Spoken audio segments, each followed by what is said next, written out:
Well, it's a very good morning and welcome here from Cheltenham, Gloucestershire. Hope everybody's well. It's not a bad day today weather-wise. We had a lovely week in Cornwall last week, actually. We just come back from Cornwall and we had a great week. We hired this cottage by the sea. It was just wonderful. Lots of walks and a great time to refresh yourself as well, which is spot on the money, isn't it? So let's talk about our live stream today for you. What I've got planned for you. Quite a few good things going on for the next 20 minutes or so. Bit of an update for you. Then I've got some stuff on REITs for you as well to enjoy, and a couple of extra surprises as well coming up for you. But let's carry on with some bit of an update really. What's happening in the mortgage market? Well, it's a buyer's market. No, it's not. It's a seller's market. People think it's a buyer's market, but it's not. The whole point about the UK property market is always a seller's market, isn't it? Supply of lending is painfully slow. It's like pulling your fingernails out at the moment. Lenders are so cautious. And many of them are still working from home and they're just not into high percentage lending at the moment, big time. They're just like going against it. And also what's scary is that second charges are coming back in to give people high loan to values, which is quite scary in its own right, but that's another story, isn't it? Rates are going up. Lenders are building their margins. They're worried about repossessions in the recession next year. Repos scare the hell out of lenders, of course they do. So their margins are going up so they can start building up a bit of capital. Was it 3.29%? I saw a rate last week, 85% loan to value. With bank base rate at 0.01, about to go negative. That's quite a margin actually. Lenders are creaming off the top there. But fair play to them, they're doing a hard job, I must admit. What else has been happening? Property prices are frothing. I love that phrase. We went to the seaside course last week, saw the waves frothing in. So it is frothy prices. Prices are starting to edge up a bit too much really. We'll probably see a bit of a bubble being created now. One example, I saw this property on the market here in Cheltenham, offers in excess of. We're doing the Scottish system now, aren't we? Offers in excess of means basically, if you want this house, you've got to pay over the odds for it, which is just a polite way of putting it. Look. So estate agents, of course, being paid on commission on purchase price, like to keep prices going up, don't they? And what was scary was there was a £2,000 reservation fee on this property. So English and Welsh law, you make an offer, you can pull out, it's no big deal. But of course, once you make an offer on this property, you had to put down a £2,000 reservation fee, which was non-refundable if you didn't proceed. If you did proceed, it was taken off the purchase price, which is only I mean, talk about seller's market. I mean, that's just taking the mickey, isn't it, at the end of the day?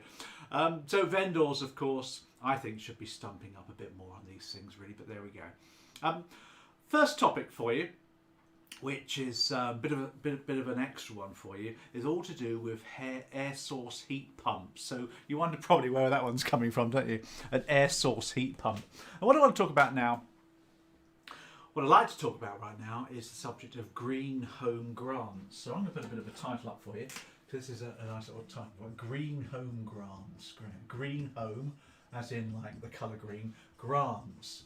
Now it's one of those government initiatives that are coming in, and the government are getting a lot of hassle at the moment, a lot of flack, aren't they, from everybody. So easy to criticise at the moment, isn't it? Don't you think? Nobody wants to compliment anybody at the moment. The world is full, in this country, we're criticising since Brexit everybody and everything. Let's stop it. Just be nice to people occasionally, shall we?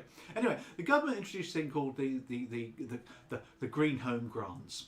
And in a nutshell, what it allows you to do up until March 2021, so we've got a bit of a, I love a little deadline, don't you? 2021, yeah. Up until March 2021, the government is going to give you vouchers, free money, towards greening up your home. And of course that means making it environmentally sustainable. And it applies to anybody, and I'm particularly looking at the later life market as a possible route for this one, but any of your clients can look towards greening their own home. Your customer might be wanting to raise the money on a remortgage, for example. Everybody's improving their home at the moment because we're all locked down, aren't we? So your customer might want to be remortgaging their property or taking a further advance, and they might say to you, look, we're looking to do this. Now, if it's environmentally making the property more friendly, then they can get some money. So how much are they going to get? Well, basically the government are giving you 2/3 of the cost of greening your home, up to a maximum of £5,000. So that's pretty generous, isn't it? £5,000 of free cash. I mean, there's plenty of free cash going around at the moment because the government are just basically printing money, aren't they? Now, if you're on benefits, You can get up to 10k, so that's a little bit of an extra one for you. And there's £2 billion up for grabs, really, which is an awful lot of money. Now, here's the rules now. First of all, it's got to be for a certain certain thing. We'll talk about that in a second. But it's also got to be provided by a certified installer. Now, I love certified installers because it basically means they've gone through hoops and barrels to get onto the government list. Not really a great fan of certified installers because it's civil servants that do the approving, not people in the industry. It's a bit like apprenticeships. People that deliver apprenticeships have to be certified effectively to deliver training. They're not the best of trainers, the best training, but they have to be certified by the government to do that. So what sort of things can you do then? What sort of things can you do to your property? Well, there's quite a few things going on really. Let's draw a picture of a property here. So what sort of thing am I interested in? Well, first of all, if you want to, you can do the good old cavity wall insulation. So if your cavity, if you've got a property built after about sort of 19th century, you've got a cavity in there, you can stuff that full of insulation material. That's something you can pay for from this one as well. You can have solar, of course, put on the roof, put some panels up there as well, and get that going to bring out some free energy there for you. You can have a new boiler installed with biomass pellets. It's basically wood pellets put into your biomass boiler. That's a good way of improving your property. You can have, I think it's triple glazing on the windows if you wish to as well. I'm not sure what value that gives you. Double glazing is pretty good. No. The one that excites me is the ground and the air source heat pumps. Love this one. So there's your garden. If you've got a great big garden, for example, you can have this ground source heat pump, which basically puts piping in the ground, and this great big gadget thing pulls all the heat out of the ground from deep down. It goes quite deep. You have to dig up the whole garden and produces heat for your property, which is next to no cost once it's installed, which is brilliant. The one that excites me is the air source heat pump, which again another gadget you've got to put in your garden, which brings moisture from the air into this gadget, which creates warm air, puts it into the house, gives you free heating. How they can get warm air from the cold air, I don't know, but that's technology for you. But that's a pretty good one. It costs about 12, 13 grand apparently, these air source heat pumps. But if you can get free heating as a result of that, it's a great thing to do, isn't it? And if you can get 2/3 of the cost, maybe 5 grand off, then it's good money. So if you've got clients looking for this kind of improvement to their property, and everyone's looking to improve their property right now, get them onto the Green Home Grant. It's free money. Why not? Go for it. Okay, let's leave that one alone, shall we? It's quite an interesting one, isn't it? Now I've got quite a serious topic now for you. I could say that was a serious topic, of course it was, but I don't know. There's free money. People don't know about these things, do they?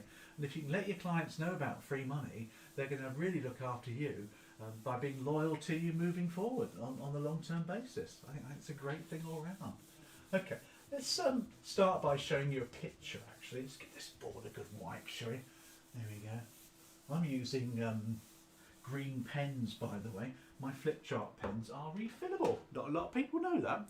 A lot of trainers buy these things, we throw them away, goes into landfill, doesn't it? But that's refillable, so I'm doing my bit. So let me share with you a photograph and see what you think of this one. I like this photograph. Let's see if you can see this one clearly from where you are. I'll pop it up there for you. Let's get a sticker there to put that on for you. Let's get that stuck to the floor, shall we? Get that one on there for you somehow. Get a little magnet there for you. There you go. Let's pop that over there. Yeah, do you like that? Can you see that? See that picture? Let's bring that down a bit so you can see that clearly. Now you might want to zoom in on that one. That's a lovely picture of the mailbox in Birmingham. The mailbox. It's a shopping precinct. It's a single-use shopping precinct with offices and leisure and all those good things. So what I want to talk to you about now is a subject that not a lot of people are fully aware of, and that's REITs. You know, R-E-I-T-S. Real Estate Investment Trusts. And I call this REITs Revisited for you. It's in the syllabus of your exams. You need to be aware of this one, particularly for CMAP 2 and any other mortgage-based exams you're doing. And these properties or these investments are beginning to become quite popular now because they provide quite a good income. Now, at the moment, of course, getting a good income on your investment is very difficult to do unless you're willing to take a risk, which nobody really wants to do. So I read this article about the mailbox in Birmingham. If you live in Birmingham, you probably recognise it. It's not a property that's being reconverted, an old land, brownfield site. And it's a magnificent place to go. Obviously, lockdown came at the wrong time for them. Of course it did. But the whole point behind it is that this particular block, if you like, has been circled. Let's put that one down there so you can see this visualised. Has been circled by a REIT, a real estate investment trust. So if you wanted to invest in this property, you invest in a REIT, which is an investment trust. So we've talked about those before, but it's instead of having shares and things in companies, it invests in property. So it's your way of investing in a collective, large property establishment with a small amount of money. And property, of course, this is talking about commercial property predominantly, is doing very well. So what's the advantages then of putting your money in a REIT? Well, the main advantage is that not only are you able to put small amounts of money and get into a large conglomeration block of properties, it's like the collective setup, but also it's very tax efficient. So the main tax efficiency really of this REIT is that any investment in here, when it grows, funds grow, there's no corporation tax.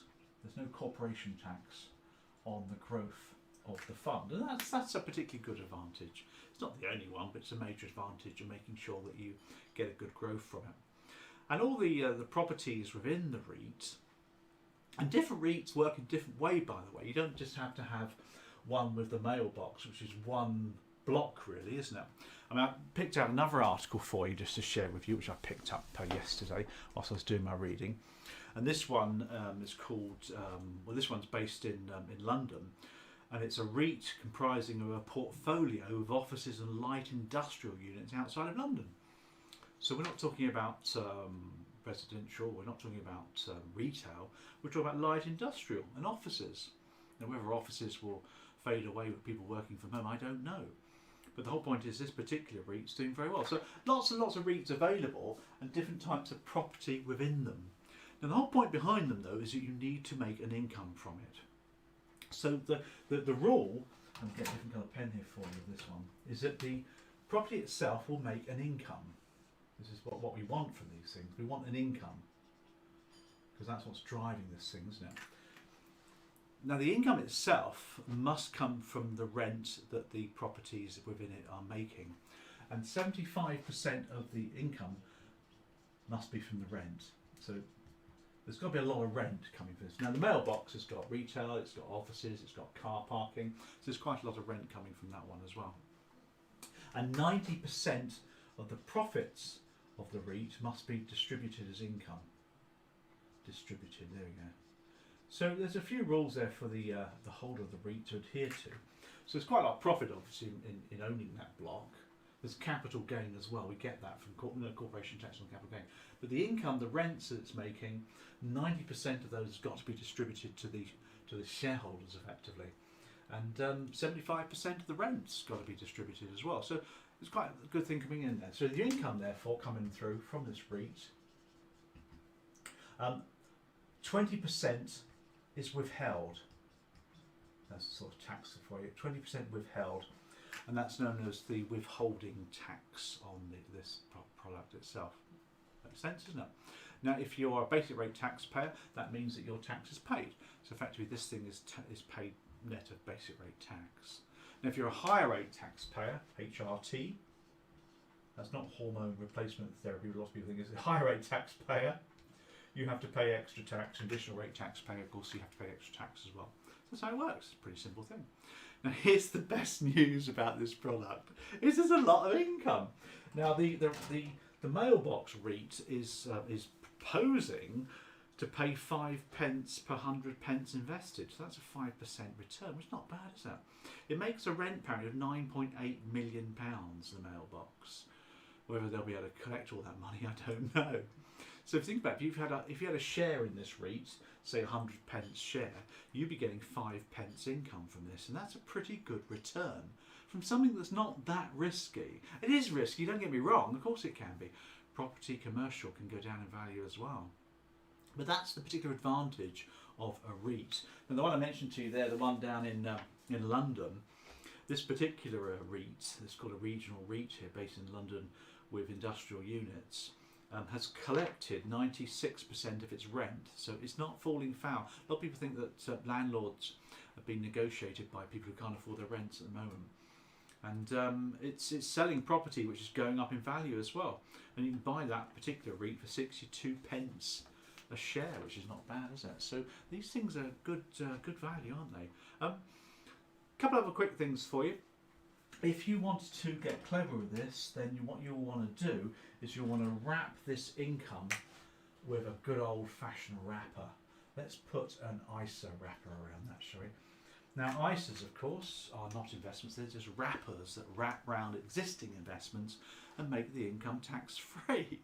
So if you were to wrap this REIT with an ISA, and you can do that through an ISA, through a GISA, that's a junior ISA, a SIP, of course, self-invested personal pensions, can invest in these things as well. And what happens there is that there's no 20% withheld because you're getting the income tax-free. So, you know, with ISAs running about 20 grand a year now maximum, that's a pretty good thing to go for. So if you're going to invest in a REIT, definitely get it wrapped with an ISA as well. So that's REITs, really. They're shares in an investment trust, so it's a pretty standard investment trust, really, as we know, of course. But of course, instead of having shares from companies in there, they invest in real estate, mostly commercial, retail, car parking, light industrial, offices. It's real estate effectively, but large blocks of real estate which you and I couldn't afford to buy, but buying it through the investment trust means you get into this way. So it's a great way of balancing your portfolio. So there's a little update for you on REITs. That's been interesting for you, I'm sure it has been. There we go. Yeah, we've not been into Birmingham for a while actually. Last time we went into Birmingham was to buy a ring. We went down to the jewellery quarter. Love it down there. There's just jewellery shops and all sorts of things going on. Some good prices too if you want to get some jewellery at good prices. The jewellery quarter is great. I love Birmingham. I love all the canals as well. The other thing I like about Birmingham is there's more canals in Birmingham than there are in Venice. Not a lot of people know that. Amazing, isn't it? Well, that's because Birmingham was the first city in the UK to be industrialised properly. The north, of course, is known for its industrialisation, isn't it? But Birmingham was the first city to be industrialised because you had coal discovered in the Black Country. And so if you wanted some good history, head around Birmingham, go up the canal system. It's a fantastic place to go. Love the people as well, really, really friendly people. Very young as well. Anyway, you didn't come on this podcast to listen to that, did you? Okay, one final sort of sales skill for you I want to give you, which is something to think about. You may not have heard this one before, and I'm calling this one the single-use video camera. Now, single-use cameras, for any of you that have been to a wedding recently, I don't think you can go to weddings, can you, at the moment? We're locked down, or maximum 15 people. You used to have a thing called single-use cameras. And the idea is the bride and groom would buy you a camera, one of those cheap plastic cameras with a film in it. Does anybody remember film there? And the idea is that guests would take just shots of this single-use camera, leave it on the table, and afterwards they develop them. It's a great way of getting some photographs. But this one's called single-use video. Is my title for this particular sales skill for you. So let's go back a few steps. You know you're probably, if you're locked down, you're probably using Zoom a lot, or Teams, or whatever is your preferred way of communicating to people.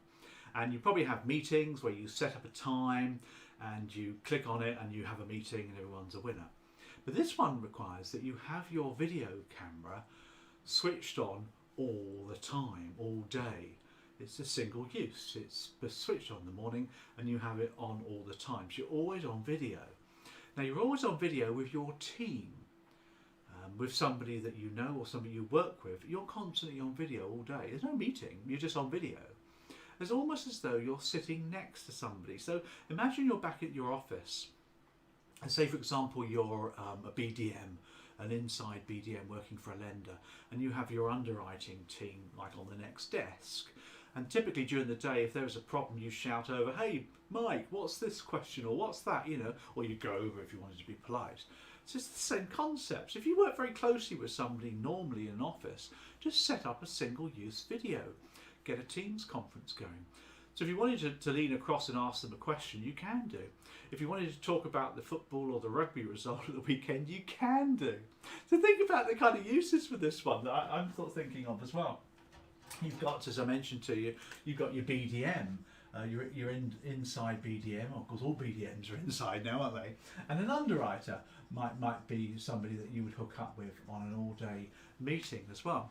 You might have your inside BDM or internal BDM, whatever you like to call them, and your external BDM, because some external BDMs are still visiting broker offices. So again, if the external one's working from home, you might have a video call all day. General teams as well. You might have your whole team on a constant video call. Well, that might get a little bit difficult to handle as well.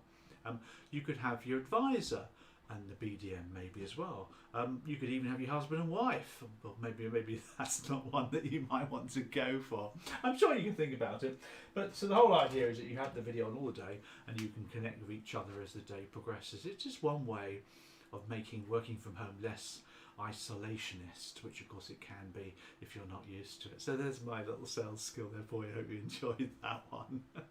Okay, let's wrap up the live stream today for you. A couple of things going on. We've got a new boot camp starting on the 9th of November.